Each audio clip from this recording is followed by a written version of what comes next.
Okay, so remember what I said, don't try and overthink this because you won't be able to figure it out. Logic doesn't work in the spirit world. We've got 4 decks. You pick a number, 1, 2, 3 or 4. Don't deviate from that number, stick to that number or you'll confuse spirit. It's the light workers, the wisdom, the aboriginal goddess and the Wicca deck. So start with the light workers. 1 card, spirit please, for those concentrating on the deck. Let's do it over here, sorry.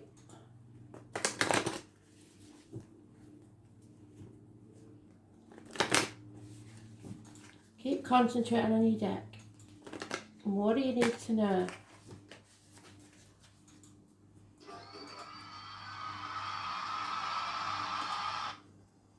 Granddaughter's doing her own work, sorry. Doesn't sound much like the own work she was supposed to be doing, but there you go. It meant to be a timer for Mama. Right, so deep replenishment. It's about looking after yourself, retreating and taking care of yourself. So, number 64. You may be 64 years of age. You may be born in 1964. You may live at number 64. This number 64 may or may not have any significance for you. The most selfless thing you can do is to fill up your own inner well. When we're running around half filled, we subconsciously look to things and people around us to give us nourishment and nurturing that we so deeply crave. Nothing can grow in barren lands. There are no good to anyone when you're running on empty. Tend to your own well and watch as the amount you have to give multiplies. If your inner well isn't full, you will find yourself craving things from the outside world to fill it. This is our body's instinctive way of reaching for grounding and nurturing that we are not allowing ourselves. So chocolate, alcohol, food, toxic relationships, all to try and fill that empty hole in the pit of our stomach. What is it that nourishes you? What refuels your body? What is nectar to your soul? What brings you back to life? What is your secret medicine? And what makes you feel abundant and fertile?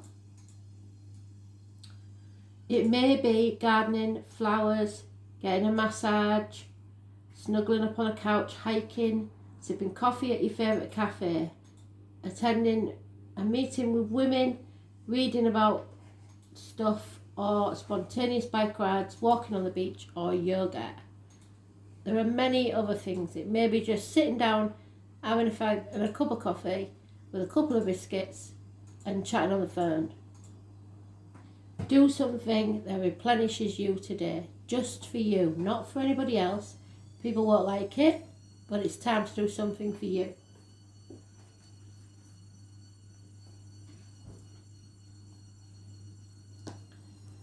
Deck 2,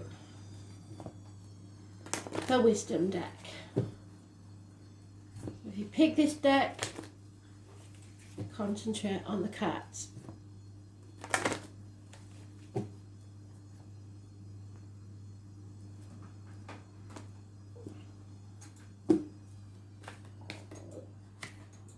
The Word Lord. Be very careful of your words and what you write. So don't send any stupid texts. 43. So again, the number 43 may have some significance for you. Door number, an age, or a year. The Word Lord rules communications. Well, we had communications in the other reads today, so it lets you know that positive interaction can be expected when he arrives as your ally. He only speaks with positive words and praises all he sees. He reminds you of the laws of abundance and praise, and when you bless the world, it blesses you back. When you say affirming, supportive words, they carry an energy that returns to you in a physical form. So don't be going around saying that bloody dog's getting on my nerves because it might get run over the next day. That sort of thing. Keep your words positive, because Spirit are listening all the time, and any negativity will be heard just as clearly as the positivity, and sometimes even more, because the power you put behind it is what's important. So remember that each one has power and will resonate into the universe, seeking its reflection in manifested form. Your body responds to praise, as does everything in the world around you. So if you keep telling yourself you're fat, you'll just get fatter. Applaud yourself for everything you do, as even the tiniest accomplishments are important. Praise your bills, give thanks for the service you enjoy, and watch the ability to pay them increase as you align with Spirit's increasing power. This is also a time to remember the powerful practice of affirmations. So write down what you require and speak them aloud as a spiritual exercise. Say it is so and it will be. It's a very auspicious sign when the word Lord chooses to be your ally.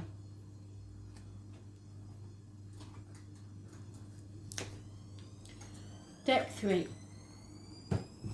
The Aboriginal deck.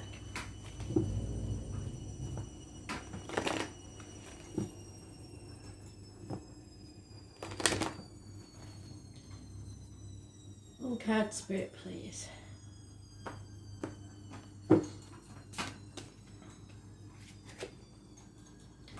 It's your I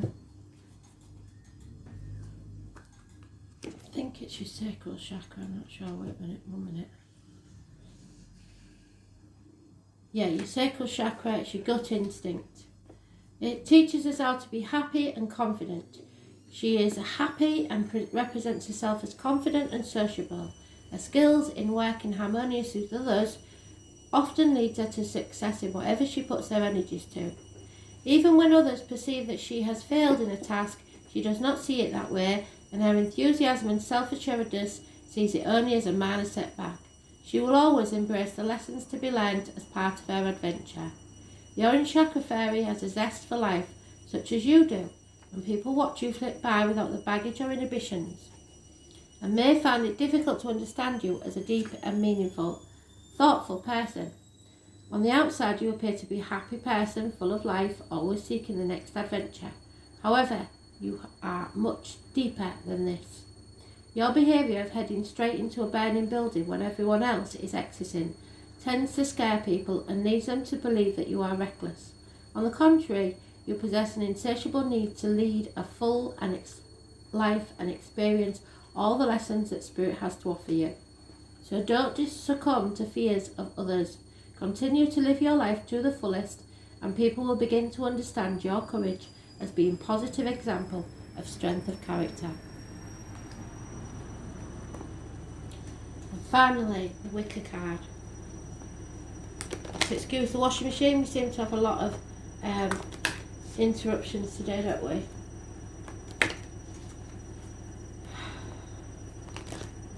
Gotta get them done. Welcome to my world.